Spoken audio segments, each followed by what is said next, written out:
हयग्रीवाय च श्रीकण्ठाय नमः कवर्धिने च युक्तकेशाय च नमः सहस्राक्षाय च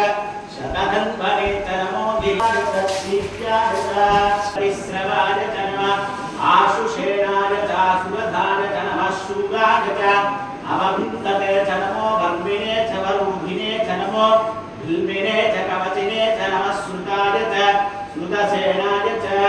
नमो दुन्दुभ्याय च वेदामुने च दुभ्याय च सरस्याय च नमो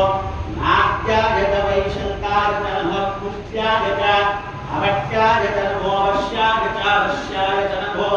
मेघ्याय च विद्युद्ध्याय च नमः वीध्याय च आदत्याय च नमो वाध्याय च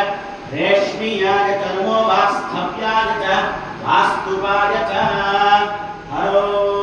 हर हर हर हर हर हर नमः सोक्षेभ्यो हरिकेशेभ्यो शिवतः